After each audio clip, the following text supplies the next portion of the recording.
Hello everyone, my name is Vanessa. I'm John. Today we will be looking at the relationship between physical inactivity and coronary heart disease with the assistance of our peers Samir, Simon, and Stephanie. Our primary objective is to assess whether physical inactivity is associated with an increased risk of coronary heart disease, or CHD, using a prospective cohort study design. So what is CHD? This occurs when blood flow to the heart is reduced due to a buildup of plaque in the coronary arteries, leading to conditions like angina or heart attacks. It is a major public health concern and is one of the leading causes of death in Canada, second only to cancer, according to Statistics Canada. CHD led to 53,000 deaths in 2020, according to the World Health Organization. It is the cause of 110 deaths per 100,000 people. Now, what do we mean by physical inactivity? This refers to failing to meet the Canadian Physical Activity Guidelines of 150 minutes of moderate to vigorous activity per week. This sedentary lifestyle is a significant contributor to obesity, hypertension, and diabetes, all of which are major risk factors for CHD. In this presentation, we will be going over the steps and how we would conduct a study to answer this question. We will talk about our study design, the target population, study sample, and participant recruitment. We will then be defining variables, and finally, we will look at any possible limitations to our study. Starting with the proposed study design, according to PyPoly ETAL, sample size of over 5,000 participants may be necessary to detect meaningful differences in CHD incidence based on physical activity levels.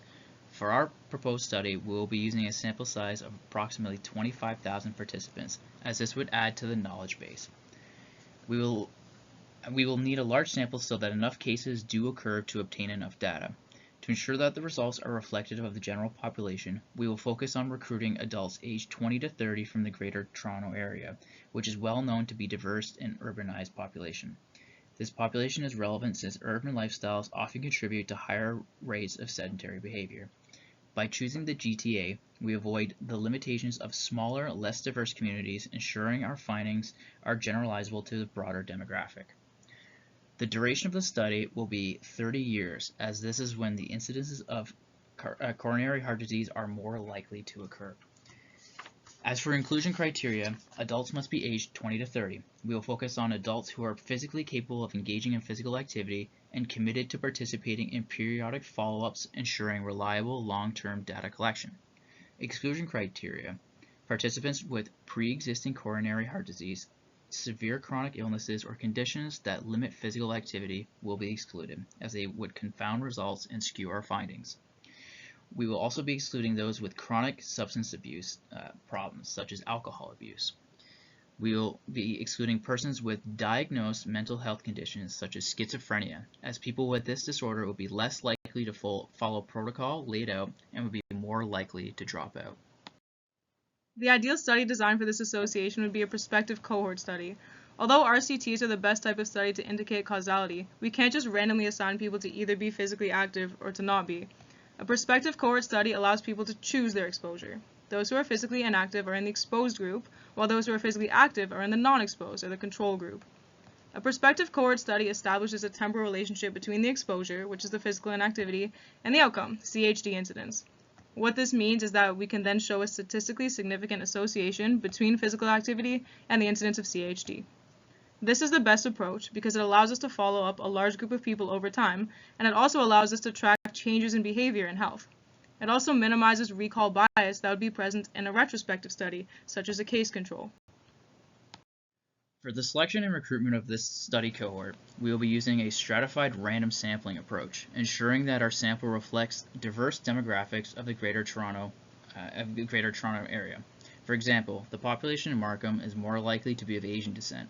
Areas of Scarborough would be more likely to have African descent, whereas Whitby would be more likely to have Caucasian descent people. Participants will be recruited through a combination of community health clinics, healthcare providers, and community centers across the GTA. We will collaborate with hospitals, family physicians, and local community organizations to increase outreach and ensure a wide representation of participants. To further expand our recruitment efforts, we will run digital campaigns through social media platforms such as Instagram, along with online ads to raise awareness and engage with a broader audience. Additionally, we will distribute posters and flyers in public spaces such as grocery stores and libraries. This would help reach those who may not be actively seeking out research opportunities but could benefit from this participation. The independent variable for the study is the physical activity level. This will be measured by two different tools. First is the use of a mobile app that we created for this study called My Health Journey, and it's free to download for our participants. It measures the type of exercise each participant's doing, as well as how long they did each activity. And then weekly, it'll evaluate if the criteria for being physically active is met. So having more than 150 minutes of physical activity results in a yes, while having less results in a no. And the overall no group is the exposed group. This constant tracking is important because people's overall activity levels will change throughout the course of the study, especially because it takes place over such a long time period. We can represent the data using linear regression. All of the data that the app collects is sent directly to us, the researchers, where we will then later analyze the data and come to conclusions.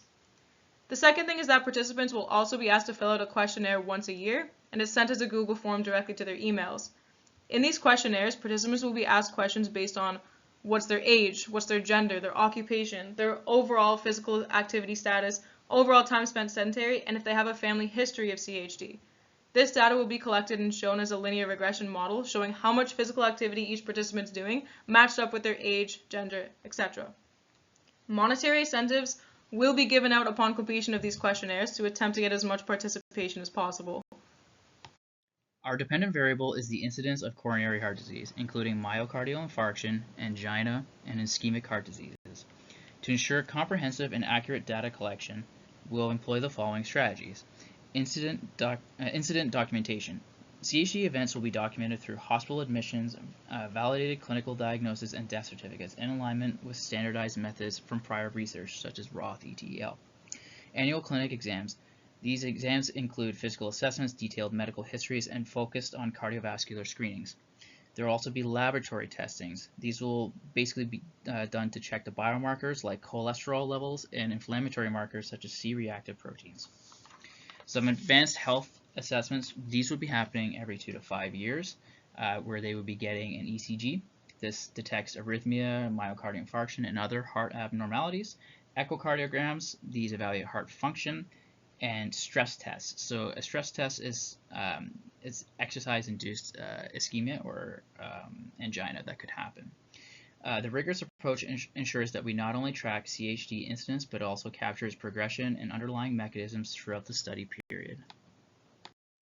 Confounding variables play a major role in this research. Age and sex are strong predictors as risk increases with age and varies by gender. Genetics also play a major role as some genes are more prone to developing the disease. Lifestyle factors such as smoking, alcohol use, and poor dietary habits further compound the risk. Although we do exclude chronic alcohol abusers, we can't account for all the behaviors that fluctuate throughout the duration of the study. Additionally, socioeconomic status contributes significantly. Individuals with limited access to healthcare or education may face delayed diagnoses and insufficient prevention measures. Those with lower income levels are going to be less likely to be able to afford healthy food choices, and this would impact their heart health. So to address these confounders, we will collect comprehensive baseline data and apply linear regression models. This approach allows us to adjust for these variables and more accurately estimate the independent effect of physical inactivity on CHD risk. Finally, we must look at any possible limitations to our study. Loss of follow-up would be a huge limitation for the study. Since this is a 30-year study period where we follow the participants, there's a large chance we'll be losing some of them due to a variety of factors, such as not wanting to do the study anymore, injury, or even death. Recall bias is another limitation, as there's a high chance of bias when the participants describe the kind of physical activity they are completing. Generalizability would be another limitation, as this study would be reflective of diverse populations, such as those in the GTA. However, areas where there is less diversity, the results may not accurately line up with the population. For example, there's massive societal differences between Canada and, say, Japan. So what would be good here may not be necessarily good for there. Finally, the last one would be the cost associated with a long-term study. It'll be really costly because we're doing this for 30 years. In conclusion, our study aims to establish physical inactivity as a key contributor to CHD risk in the GTA. By identifying this modifiable risk factor, we hope to provide evidence that informs targeted public health strategies, including fitness programs and lifestyle education campaigns. While the study does have limitations, as mentioned earlier, it represents a crucial step in addressing CHD within urban populations. Our findings will lay the groundwork for future research and interventions, reinforcing the importance of active lifestyles in preventing chronic diseases like CHD. These are the specific roles that each group member did. Thanks for listening.